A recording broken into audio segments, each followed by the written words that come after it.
আসসালামু আলাইকুম রহমতুল্লাহি ওয়া বারাকাতুহু। আমরা এই মুহূর্তে আসছি চিকুনিয়া মমিন আলী কাকার বাড়ির সামনে অপোজিটে নয়নের বাড়িতে। গত বেশ কিছুদিন ধরে আমাদের ফেসবুক এবং সোশ্যাল মিডিয়াতে একটা ভিডিও ভাসতেছে নয়নের একটা ঘর প্রয়োজন এই বিষয়টা নিয়ে।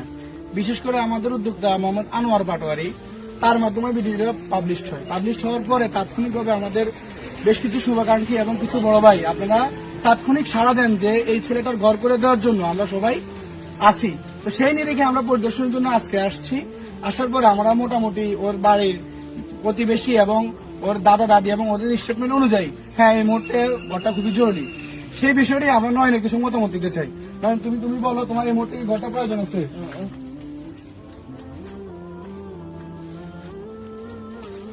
তাছাড়া নয়নের দাদা এখানে উপস্থিত আছে, উনি আমাদেরকে জিনিসটা বুঝাই বলুক যে ওর কি অবস্থাটা আছে এবং ও কিভাবে চলাফেরা করে। ওর চলাফেরা মানে কাম কিছু করে হে বোবা সেই জন্য মানে আমরা খুব দুঃখিত মানে তার একটা ঘরের প্রয়োজন। তার জন্য বহুত কষ্ট তার দাদিও করছে, আমিও করছি, এখনো এই কষ্টে করতেছি।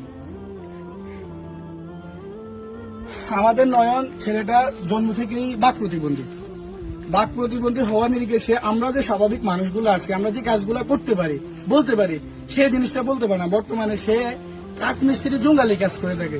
আপনারা বুঝে থাকবেন যে কাঠমিস্ত্রি জঙ্গালি কাজে কয় টাকা হাজিরা পাওয়া থাকে। সবকিছু মিলে তার দাদি এবং দাদা এবং তার বাবা দুনিয়া থেকে চলে গেছে, তার মা, সবকিছু মিলে তাদের পরিবারটা চলতে খুবই বর্তমানে সমস্যা আছে। সেই সমস্যার লক্ষ্যে এবং সমাধানের লক্ষ্যে আমরা চাই তার একটা ঘর আগামী বেশ কিছুদিনের মধ্যে আপনাদের সকলের সহযোগিতায় একটা ঘর হোক। সেক্ষেত্রে আমরা তার দাদির কিছু স্টেটমেন্ট দিতে চাই। বলেন, আপনি বলতে চান যে আপনার নয়নের কি অবস্থা? কথা বলতে পারে না, অসুখ কিছু করলেও কোনো করতে পারে না। আমি মানে ধরিনি, ডাক্তার কবিরাজের কাছে নিই, তারা হচ্ছে মুখ ধরে ওষুধ ধরিও খাওয়াইতে দিতে, তারা শুরুতে বড় করছি।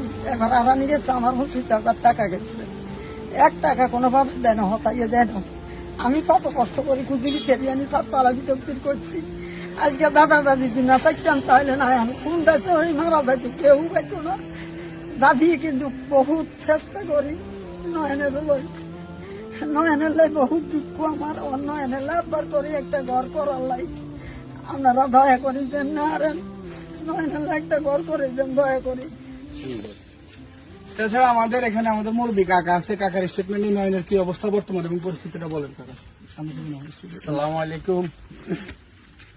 নয়নের অবস্থা সে বোবা, জন্ম থেকেই তার একটা ঘরের প্রয়োজন। আপনারা দয়া করি তার একটা ঘরের ব্যবস্থা করে দেন। আর কি বলবো, এখানে এলাকাবাসী সবাই আছে মোটামুটি। তার একটা ঘরের প্রয়োজন, তার একটা ঘরের ব্যবস্থা করে দেন। আমরা যদি তার বর্তমান ঘরের চিত্র দেখেন তার যে ঘরের উপরের অবস্থানটা, টিন সেট কিছুই নাই। চারপাশে যে ভাঙা টিনগুলো আছে এগুলাতে মোটামুটি জিনিসের অবস্থা উপরে টার্পল দেওয়া আছে। সব ভিতরের অবস্থানটা আমরা একটু দেখাই, ভিতরের কি অবস্থা। আমাদের ভিতরের অবস্থা হচ্ছে ঘরে বর্তমানে বসবাস করার মতো কোন অবস্থানে নাই। তারা এদিকে ওদিকে থাকে আলাদাভাবে, অন্যান্য ঘরে যায় বৃষ্টি যখন আসে ওইদিকে থাকে। বর্তমানে এই ঘরের মধ্যে থাকার কোনো অবস্থা নাই। সবকিছু মিলে আমরা চাই যে তার জন্য একটা ঘর দশের এবং সহযোগিতায় চলে আসে। বিশেষ করে আমরা ধন্যবাদ জানাই আমাদের প্রবাসী ভাই আনোয়ার পাটোয়ারিকে, তার উদ্যোগেই মূলত এই ঘরটার জন্য উদ্যোগ নেওয়া। তো সবকিছু মিলে আনোয়ার পাটোয়ারি এবং আমাদের সকলের সহযোগিতা চাই যে ঘরটা হোক, এটাই আমাদের কামনা। এই লক্ষ্যে বলি আমি আমার সংক্ষিপ্ত ভিডিও শেষ করছি। আসসালামু আলাইকুম রহমতুল্লাহ।